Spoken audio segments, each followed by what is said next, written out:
Assalamualaikum warahmatullahi wabarakatuh. Perkenalkan, nama saya Taufik Wahidaya, CPNS tahun 2024, angkatan 9 dari kelompok 4. Kali ini saya akan memaparkan Learning Journal Agenda 3 tentang analisis kasus manajemen ASN dan SMART di ASN di Itansi.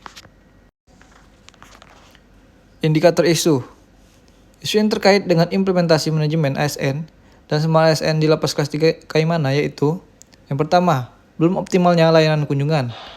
Yang kedua, kurangnya prasarana pengamanan lapas Kaimana. Yang ketiga, kurang tertibnya lalu lintas WP pada steril area. Deskripsi isu aktual. Yang pertama, isu belum optimalnya layanan kunjungan di lapas Kaimana. Layanan kunjungan di lembaga pemasyarakatan yang belum optimal menimbulkan berbagai tantangan bagi warga binaan dan pengunjung. Salah satu masalah yang sering muncul adalah ruang yang terlalu kecil, sehingga kapasitas pengunjung yang diizinkan dalam satu waktu hanya terbatas. Hal ini menyebabkan antrian panjang dan waktu tunggu yang lama bagi narapidana dan pengunjung. Seringkali menyulitkan mereka untuk menjalani kunjungan dengan nyaman dan efisien. Yang kedua yaitu kurangnya prasarana pengamanan pada lapas. Kurangnya fasilitas pengamanan di lapas merupakan salah satu masalah signifikan dalam upaya meningkatkan keamanan dan ketertiban lingkungan lapas. Berdasarkan tinjauan yang dilakukan, masih terdapat kerusakan dan kekurangan pada fasilitas dan sarana pengamanan, seperti beberapa CCTV yang rusak dan belum adanya pagar besi, ornames, dan sebagainya. Yang ketiga yaitu kurang tertibnya lalu lintas warga binaan pada steril area. Di dalam area steril, di mana keteraturan dan keamanan sangat penting. Kurangnya disiplin dalam pergerakan warga binaan dapat menjadi sumber kekhawatiran besar.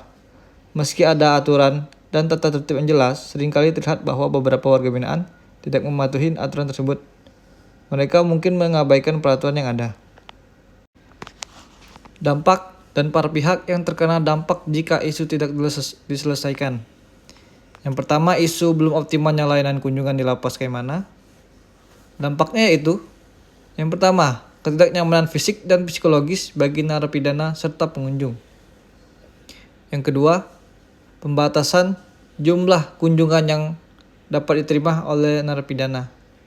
Dan yang ketiga, terciptanya lingkungan yang tidak mendukung proses rehabilitas, kesejahteraan mental narapidana, serta pemeliharaan hubungan keluarga yang sehat. Untuk isu yang kedua yaitu kurangnya prasarana pengamanan pada lapas. Yang pertama, meningkatkan risiko insiden keamanan. Yang kedua, ketidakmampuan untuk mencegah pelarian atau tindakan kriminal di dalam lapas. Yang ketiga, kondisi yang tidak aman bagi narapidana, staf, dan pengunjung. Dan yang keempat, lingkungan lapas menjadi kurang tertib dan aman, yang dapat menghambat proses rehabilitasi dan reintegrasi narapidana ke masyarakat. Yang ketiga, isu kurangnya tertib lalu lintas warga binaan pada steril area. Dampaknya yaitu peningkatan risiko keamanan. Yang kedua, ketidakdisiplinan dalam pergerakan warga binaan dapat menyebabkan situasi yang tidak aman. Dan yang ketiga, meningkatkan kemungkinan terjadinya insiden keamanan atau konflik. Teknik analisis isu yaitu: yang pertama, aktual. Isu terkait pembahasan di atas memang sedang terjadi dan saat ini menjadi topik hangat di masyarakat. Yang kedua, problematik. Isu ini memiliki dimensi masalah yang kompleks. Yang ketiga, kekhalayak. Isu yang diangkat menyangkut orang banyak. Yang keempat, layak. Dari isu yang diangkat, masuk akal. Gagasan kreatif untuk menyelesaikan isu. Yang pertama, menggunakan konsep ruang multifungsi yang dapat disesuaikan, melibatkan desain ruang yang fleksibel dan dapat diubah-ubah sesuai dengan kebutuhan, serta memanfaatkan teknologi modular. Yang kedua, menerapkan sistem pengawasan berbasis teknologi canggih seperti sensor gerak, kamera CCTV yang berkualitas tinggi, dan sistem pemantauan otomatis yang terhubung dengan pusat keamanan serta membangun pagar ornames dan beranggang.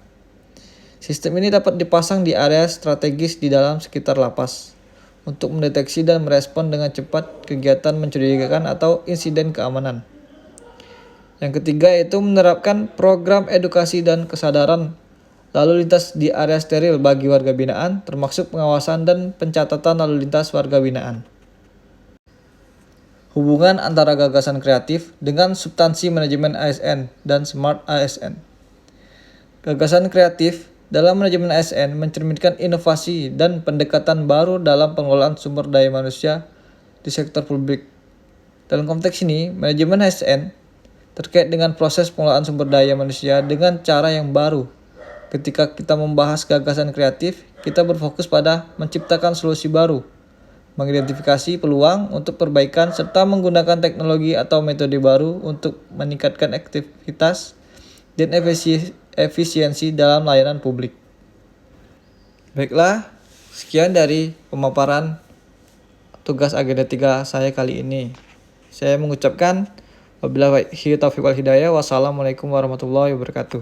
Terima kasih.